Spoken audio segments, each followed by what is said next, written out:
I clutched my coffee mug so tightly, I thought it might shatter as Heath stabbed his finger at the projection screen. My quarterly numbers glowed in angry red, displayed for the entire executive leadership team to see. Look at this decline in new acquisitions, down 17%. Client retention, plummeting. Response times, abysmal. Profit margins in the Western Territory have never been lower, Heath said, his voice dripping with rehearsed disappointment. I've been tracking these metrics personally for months. 14 pairs of eyes shifted uncomfortably between Heath and me. I wanted to disappear through the floor of the glass-walled conference room. 3 years of sacrifice, missed dinners, canceled plans, early mornings and late nights, reduced to a handful of carefully selected statistics that made me look utterly incompetent. If we continue with Nyla's strategy, Heath continued, straightening his already perfect tie, we're looking at a projected $8 million in losses by year's end. I've prepared a transition plan to restructure the Western Division. Translation: he wanted me gone. I opened my mouth to defend myself, but no words came. Heath had blindsided me. This presentation wasn't on the meeting agenda. I'd walked in expecting a standard quarterly review, not my own professional execution. That's quite enough, Heath. The room fell silent as Gerald rose from his chair at the head of the table. At 72, the company founder still commanded attention without raising his voice. Your analysis seems remarkably one-sided, Gerald said, his weathered hands adjusting his glasses. Nyla's approach prioritizes long-term growth over quarterly gains. We discussed this when we hired her. Heath's jaw tightened. With respect, Dad, the board expects results, not excuses. The Eastern Territory consistently outperforms the West under my leadership. Your territories were established decades ago, Gerald countered. Nyla inherited a region that had been neglected for years, which is precisely why we needed someone who could deliver immediate results, Heath snapped, dropping the professional veneer. Instead, we got this. He gestured dismissively at my presence. Gerald's eyes narrowed. I want to see complete performance metrics, not this cherry-picked nonsense. Tomorrow morning, 8 a.m., everything. Client acquisition costs, retention rates, lifetime value projections, all of it. You'll see I'm right, Heath replied with chilling confidence. And if you're not, Gerald challenged, then I'll gladly admit I was wrong. Heath smiled thinly. But we both know that's not going to happen. The meeting disbanded, executives filing out in uncomfortable silence. I remained frozen in my chair, heart pounding in my ears, until only Gerald, Heath, and I remained. Gerald placed a hand on my shoulder. Prepare your complete reports for tomorrow. Everything you've accomplished. Don't leave anything out. After he left, Heath lingered by the doorway. You should have stayed in your lane, Nyla. We could have avoided all this unpleasantness. When he finally departed, I allowed myself one shuddering breath before the tears came. If you're invested in finding out what happens next in this power struggle between father and son, and what I discover that turns everything upside down, take a quick second to like this video and subscribe. Trust me, what comes next changed not just my career, but my entire life. Let's continue. I'm Nyla Kemp, 34, 5'6" in heels, with a business degree from a state school and a pathological inability to back down from a challenge. Not the most impressive resume for someone tasked with revitalizing an entire business region, but Gerald saw something in me that others missed. 3 years ago, I was managing a small team at a regional competitor when Gerald personally recruited me. The Western Territory was hemorrhaging clients and barely breaking even. The previous regional director had been one of Heath's college friends who treated the position as a stepping stone, leaving chaos in his wake. We need someone who understands that business is about relationships, not just transactions, Gerald told me during my interview. Heath disagrees, but I'm still the CEO. I should have recognized the warning signs then. Father and son at odds, with me as the unwitting battlefield. After Heath's ambush, I spent the night in my office, digging through 3 years of reports, emails, and data. My hands trembled as I pieced together what had happened. The truth was far worse than I'd imagined. Resources promised to my region had vanished. Approved hires mysteriously rescinded. Client accounts quietly transferred to the Eastern Division once they became profitable. Someone had systematically sabotaged my efforts while creating a paper trail that made me appear responsible for the failures. By dawn, my eyes burned and my back ached, but I had assembled irrefutable evidence. I wasn't failing, I was being deliberately undermined. By Heath. I arrived at the 8 a.m. meeting to find Gerald already there. surrounded by printouts and looking like he hadn't slept either. You found it too, he said simply. I nodded, placing my own folder on the table. How long have you known? I suspected something wasn't right for months.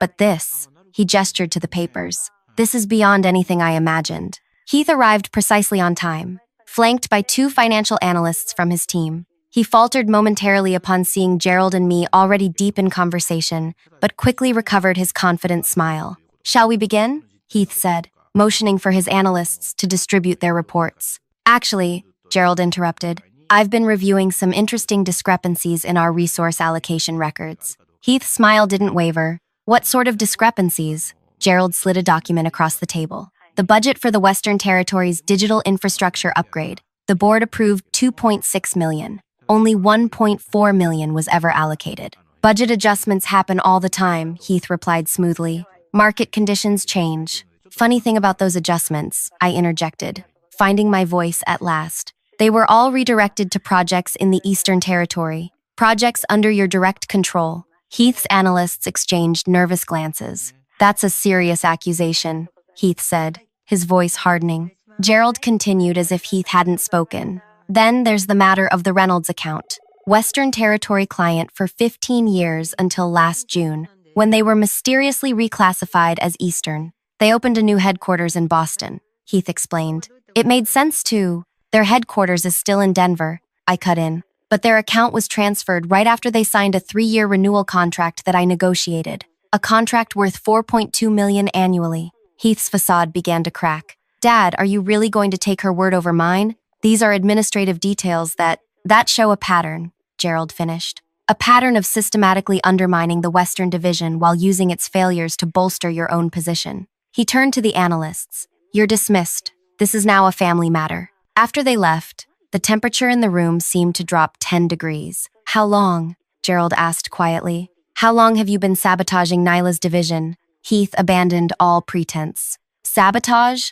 I was saving this company from her incompetence. Her entire strategy is outdated. Relationship building? Long-term growth? While our competitors are aggressively expanding market share, she's hosting client appreciation lunches. Those outdated methods increased client retention by 68%, I said, which you'd know if you hadn't buried my actual results. Retention doesn't matter if we're not growing. Heath slammed his hand on the table. Dad, you're so blinded by your old-school mentality that you can't see what's happening in the industry. We need to evolve or die. Gerald studied his son with an expression I couldn't read. This isn't about strategy. This is about control. You wanted Nyla to fail because I hired her against your recommendation. I wanted someone qualified, Heath retorted. You wanted someone who wouldn't challenge you, Gerald corrected. Someone who would fail, proving me wrong and you right. When Nyla started succeeding despite your interference, you had to take more drastic measures. Heath turned to me,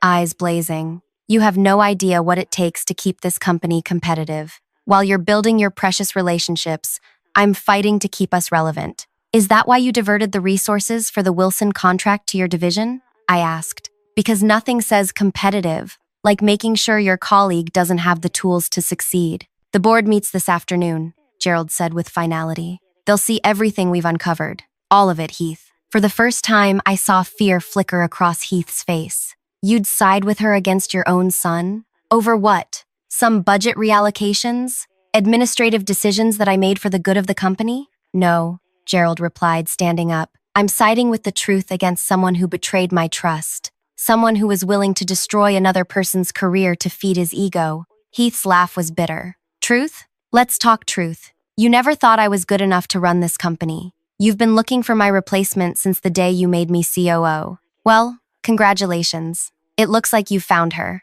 He stormed out, leaving Gerald and me in stunned silence. I never intended, Gerald began, then stopped. The board meeting is at 3. Be ready to present everything you've found. Alone in my office afterward, I tried to process what had happened. In a single morning, I'd gone from fighting for my career to being at the center of a corporate civil war. My hands wouldn't stop shaking. My phone lit up with a message from Heath. This isn't over. You have no idea what you've started. I stared at those words, my throat tightening with dread, because despite the evidence on my side, I knew something Gerald didn't. Heath had friends on the board, powerful friends, and this battle was far from won. The 3 hours before the board meeting stretched like taffy. I paced my office, rehearsing my presentation, mentally preparing for every possible counter-argument Heath might throw at me. My stomach churned with each passing minute. A soft knock interrupted my spiraling thoughts. Paige from marketing stood in my doorway, concern etched across her face. "Everyone's talking about what happened this morning," she said, closing the door behind her. "Is it true Heath tried to get you fired?" I hesitated, unsure how much to share. Office politics were treacherous enough without adding fuel to the gossip machine. "It's complicated." "Well, whatever's happening, you should know something." She lowered her voice. "Heath's been in the conference room with board members Lillian and Danny for the past hour." My blood ran cold. Lillian and Danny were Heath's strongest allies on the board. Both had joined after making fortunes in aggressive growth startups. They shared his win-at-all-costs mentality. "He's getting to them before the meeting," I realized aloud. Paige nodded. "And he's brought binders. Lots of them." After she left, I called Gerald's office, but his assistant said he was unavailable. I was on my own. The Western Territory had been my life for 3 years. I'd spent weekends flying to neglected clients who hadn't seen a company representative in person for years. I'd rebuilt relationships one painful conversation at a time, apologizing for my predecessor's empty promises. I'd hired local talent who understood their communities instead of bringing in outsiders. The region was finally gaining momentum, and now everything teetered on the edge of collapse because of one man's ego. I thought back to when I first met Heath, during my final interview. While Gerald had been warm and engaged, Heath had barely looked up from his phone. "Western Territory is a money pit," he'd said dismissively, "but Dad's convinced it just needs the right touch." The way he'd said touch made it sound like a character flaw. After I was hired, Heath maintained a professional distance, cold but correct in meetings, never openly hostile.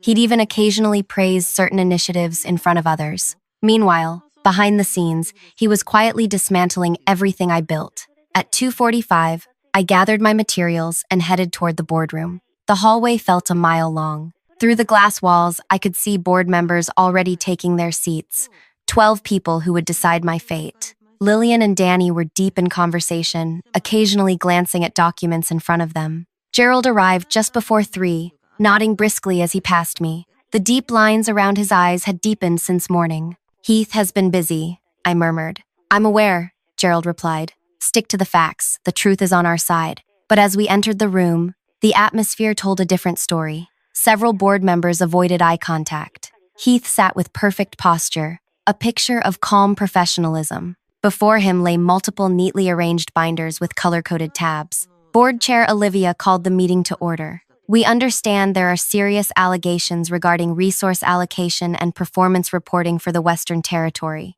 Gerald has requested this emergency session to address these concerns." Gerald started by explaining the discrepancies we'd discovered, methodically laying out the evidence of diverted resources and manipulated metrics. He was brilliant, clear, measured, authoritative. As he spoke, I watched the board members' expressions shift from skepticism to concern. Then it was my turn. I presented the true performance data for the Western Territory. Client retention increases, growth in previously abandoned markets, improved satisfaction scores. The complete picture showed a division in recovery, not decline. Despite having my approved budget reduced by nearly 40% over 3 years, I concluded the Western Territory has reversed its decline and established a foundation for sustainable growth. Several board members were taking notes now, their expressions thoughtful. For a moment, I allowed myself to hope. Then Heath stood up. "I appreciate Nyla's passionate defense of her performance," he began, his voice dripping with false sincerity, "and my father's desire to protect his hire. But emotion shouldn't cloud our judgment." He distributed his binders to each board member. "What you're about to see is a comprehensive financial analysis of resource allocation across all divisions over the past 5 years. Yes, certain resources were redirected from the Western Territory, with full knowledge of our financial team." My heart sank as Heath methodically dismantled our narrative. According to his documents, every resource reallocation had been properly documented and approved through appropriate channels. He produced emails showing that I had been informed of budget adjustments, buried in lengthy monthly reports I'd received but admittedly hadn't fully digested. He presented comparative metrics, showing that even with adjusted resources, the Western Territory underperformed relative to investment. As for the improved client retention rates Nyla mentions, Heath continued, they're measuring from an artificial low point. When you compare to industry averages rather than our previous rock-bottom numbers, we're still underperforming. The room's energy had shifted. Several board members who had seemed sympathetic now looked confused or skeptical. Furthermore, Heath said, pulling out his final document, I've prepared a projection of company-wide performance if we were to implement Nyla's relationship-focused approach across all territories. The resulting graph showed a dramatic decline in growth, with projected losses beginning in year 2. This isn't personal, Heath insisted. This is about the future of this company. My father built something remarkable, but markets evolve. Strategies must adapt. The Western Territory has become a testing ground for outdated methods at the expense of our overall health. When Heath finished, silence filled the room. Gerald looked stricken, blindsided by the thoroughness of Heath's counterattack. Board member Lillian spoke first. If these numbers are accurate, we have serious concerns. Gerald, with all due respect, sentiment can't drive business decisions. These numbers are manipulated, Gerald insisted. Heath has created a paper trail to cover his actions. That's a serious accusation, Danny said. Are you suggesting your son falsified corporate documents? The conversation was spiraling. Other board members began asking pointed questions, their tone growing increasingly skeptical of our claims. I watched in horror as our case unraveled. Perhaps, Olivia interjected, we should take a short recess to review these materials independently. As the board filed out, Heath remained behind, straightening his already immaculate papers. When we were alone, his mask slipped. I warned you, he said quietly. You should have accepted your failure gracefully. You're destroying your father's company, I replied, struggling to keep my voice steady. Heath's laugh was hollow. I'm saving it from his sentimentality, and from people like you who enable it. He leaned closer. When this is over, you'll be gone, and eventually, Dad will thank me. During the 30-minute recess, I paced the hallway, mind racing. Heath's presentation had been devastatingly effective. He'd anticipated our evidence and prepared countermeasures for everything. Years of undermining me had been disguised as standard business procedures, each step documented to protect himself. Gerald emerged from his office, looking suddenly older. Heath was more thorough than I anticipated. He's lying, I insisted. Those approvals, those notifications, they're backdated or buried where no one would reasonably find them. The board deals in documentation, not intentions, Gerald replied wearily. Heath provided documentation. We provided accusations. A terrible realization dawned on me. You're giving up. Gerald didn't answer directly. Sometimes you have to accept defeat in one battle to win the war. When the board reconvened, the atmosphere had shifted decisively against us. Olivia outlined the board's preliminary thoughts. While some resource reallocations may have been questionable, there was insufficient evidence of deliberate sabotage. Furthermore, Heath's growth-focused approach had proven successful in the Eastern Territories, suggesting his strategic vision might better serve the company's future. We recommend a full performance review of all territorial strategies, Olivia concluded. In the meantime, Heath will temporarily oversee both Eastern and Western operations to ensure consistency. I sat there, numb with disbelief. Not only had Heath escaped consequences, but he'd also been rewarded with control over my territory. Everything I'd built would be dismantled within weeks. Gerald's face remained impassive, but the slight tremor in his hand betrayed his emotion. If that's the board's recommendation, we'll implement it immediately. Heath's victory smile was subtle but unmistakable. As the meeting adjourned, board members filed out, several avoiding eye contact with me. Only Olivia paused, her expression unreadable. This isn't personal, Nyla, she said quietly. We have a responsibility to shareholders. I understand, I replied, though I didn't. Not really. Later that evening, I sat alone in my office, surrounded by the remnants of 3 years' work. My phone buzzed with a text from Gerald. My house, 9 p.m., come alone. Gerald's home was a modest craftsman house that belied his wealth. When I arrived, I found him in his study, a glass of bourbon in hand, looking out at the darkened garden. Heath is staying at the office late, he said without turning around. Going through your files, no doubt. Why did you give up? I asked, the question that had been burning inside me all afternoon. Gerald finally turned to face me. Because we can't win this fight with their weapons. So we just surrender? Let Heath destroy everything you've built? No. Gerald's eyes sharpened. We change the battlefield. He walked to his desk and unlocked a drawer, retrieving a small leather portfolio. Heath thinks he's won because he controls the narrative through documentation, but there are some things even he doesn't know about. Inside the portfolio was a slim flash drive and a handwritten letter. 26 years ago, I made Heath coup over my more qualified partner because he was my son. Thomas left the company, but gave me this before he went. He said someday I might need to remember what matters more than blood. Gerald handed me the flash drive. This contains original company documents, things Heath has no access to because they predate our digital systems, including the true ownership structure of our company. I looked at him, confused. I don't understand. Heath believes that upon my retirement, his position as COO automatically makes him CEO. But the company bylaws actually require a supermajority board vote for succession, something he's carefully hidden from current board members. More importantly, I never signed over my founding shares to him, as he's led the board to believe. Gerald's expression hardened. Heath has been operating under the assumption that he controls this company's future. He doesn't. What are you saying? I'm saying that tomorrow everything changes. I've already contacted Thomas. After 26 years, he's ready to help me correct my mistake. As I left Gerald's house that night, clutching the flash drive that contained the company's true history, a strange mix of hope and dread filled me. Tomorrow would bring either resurrection or ruin. What I didn't know was that Heath had already made his next move,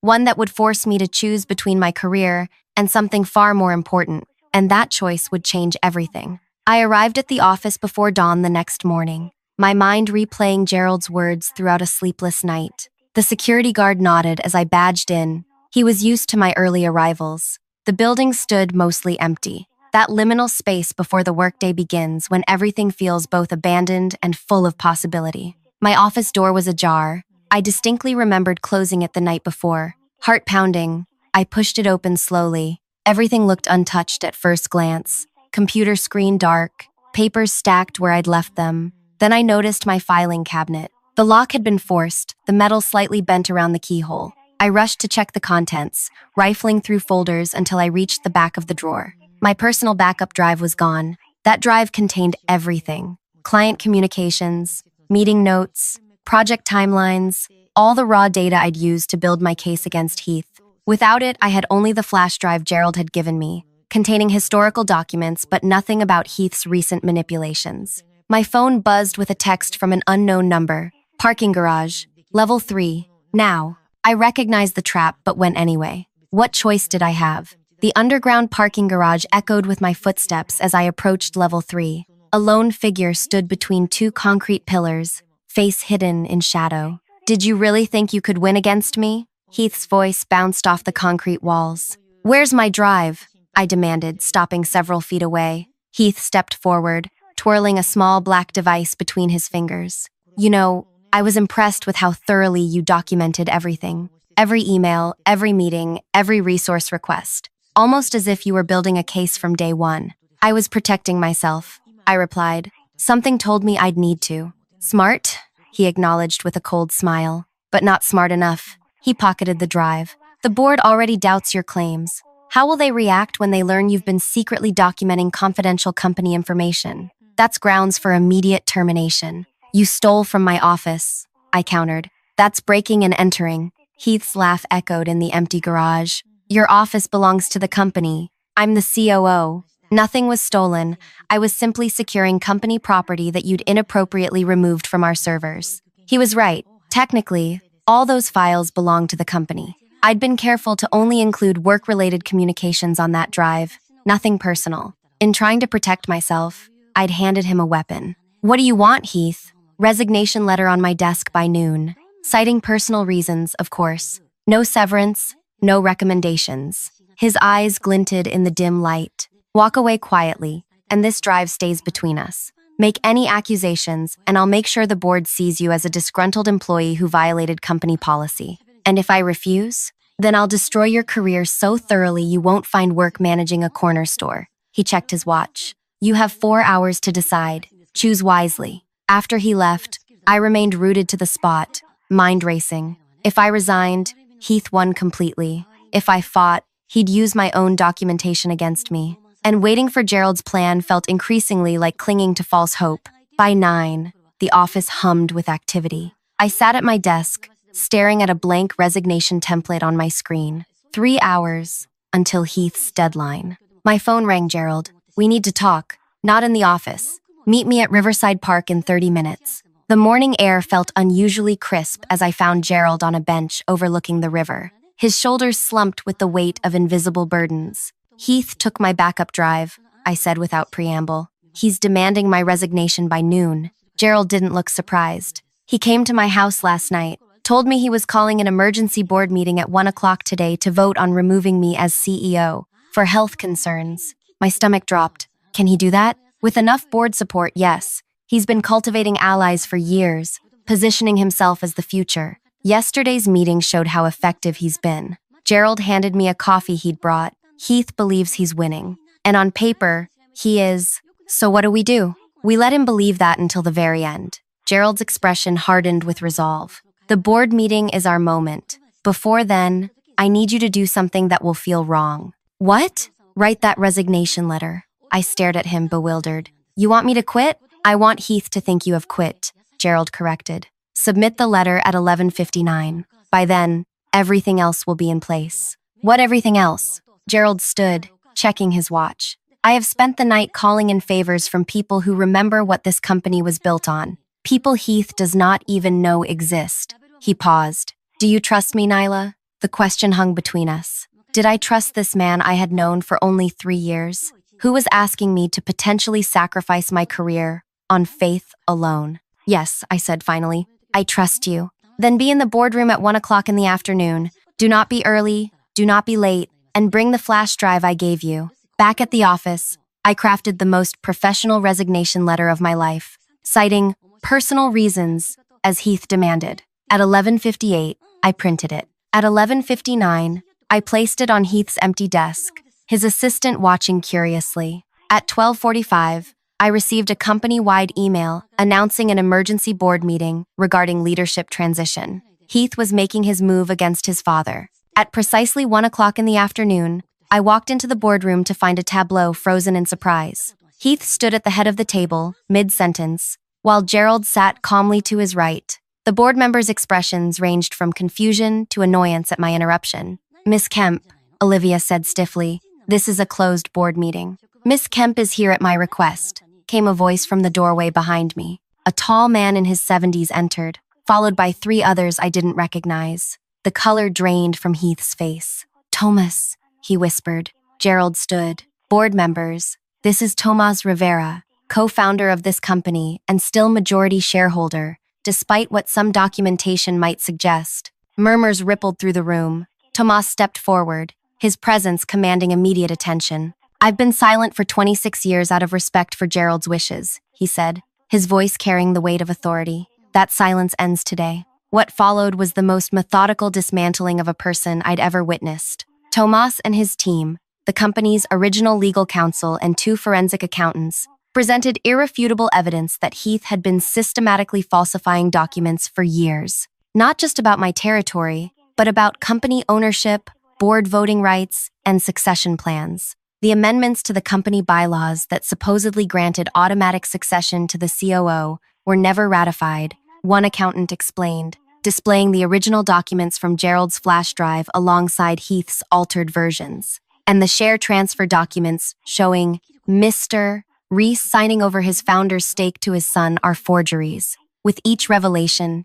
Heath's carefully constructed reality crumbled. Board members who had supported him just yesterday now couldn't distance themselves fast enough. This isn't just about succession, Gerald said after the evidence had been presented. This is about the future of the company. Heath wanted to strip away everything we built in favor of short-term gains that would ultimately hollow us out. He turned to me. Nyla, would you please share what you found about the Western Territory? For 20 minutes, I walked the board through the true state of my region. The systematic sabotage, the diverted resources, the manipulated metrics. This time, with Tomas's team providing forensic verification, the board listened with growing horror. Throughout it all, Heath sat motionless, his face a mask of cold fury. When I finished, he finally spoke. This is a coordinated attack, he said, voice trembling slightly, orchestrated by a bitter old man who can't accept that his business model is obsolete. Who would rather destroy his son than acknowledge times have changed?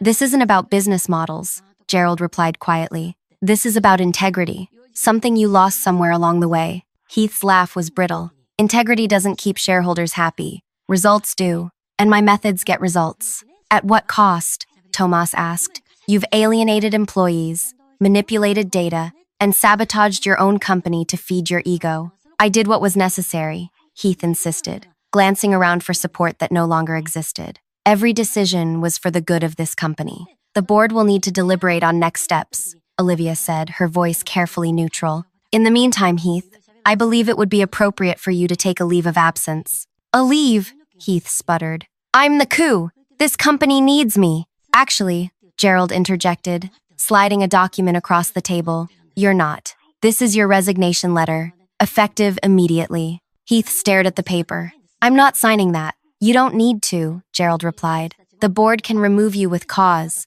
I'm simply offering you the dignity of resignation. The silence that followed was absolute. Heath looked around the table, searching for allies and finding none. His carefully cultivated power base had evaporated in less than an hour. This isn't over, he said, standing abruptly. You'll regret this. All of you. As he stormed toward the door, I stepped into his path. For a moment, we stood face to face. The man who had tried to destroy me now destroyed himself. My backup drive, I said, holding out my hand. His eyes burned with hatred as he reached into his pocket and slammed the drive into my palm. Enjoy your victory while it lasts, he hissed. You've made an enemy today. No, I corrected him. You did that yourself, 3 years ago. After Heath left, the board voted unanimously to accept his resignation and appoint a special committee to investigate the full extent of his actions. Gerald announced his own phased retirement plan, with a proper succession process to follow. As the meeting concluded, Tomas approached me. Gerald speaks highly of you, says you understand what this company should be. I just did my job, I replied. From what I've seen, he said, you did far more than that. You stood your ground when most would have crumbled. 2 weeks later, Gerald called me to his office. The scandal had been contained to minimize market impact, with Heath's departure attributed to strategic differences. He'd already taken a position with a competitor, his reputation somehow intact despite everything. I'm restructuring the company, Gerald said without preamble. Eastern and Western territories will be consolidated under a single chief operating officer. I felt a pang of disappointment. After everything, my division would still be absorbed. I see, I managed. Who will be taking over? Gerald smiled for the first time in weeks. You will, Nyla, if you accept the position. 6 months later, I sat in what had been Heath's corner office, reviewing quarterly reports. Under unified leadership, both territories were thriving. My relationship-focused approach, combined with the best elements of Heath's growth strategy, had yielded results beyond projections. The intercom buzzed. Miss Kemp, there's a call for you on line 1. It was a representative from Heath's new company. They were struggling, hemorrhaging clients and talent. Heath had been asked to take a leave of absence pending an investigation into inconsistencies in his reporting. He suggested we speak with you about possible collaboration. The voice on the line explained uncomfortably. I smiled, twirling a pen between my fingers. I'm afraid my schedule is completely full for the foreseeable future. But please give Heath my regards. Sometimes revenge isn't about destroying someone. Sometimes it's simply about allowing them to destroy themselves and then thriving in the space they leave behind. If this story of workplace vindication resonated with you, I'd love to hear your thoughts in the comments. Have you ever dealt with someone who tried to undermine your work? How did you handle it? And if you enjoyed this journey of corporate intrigue and sweet justice, please like and subscribe for more stories of triumph against impossible odds. Sometimes the best revenge truly is living well, especially when you're doing it from your saboteur's former office.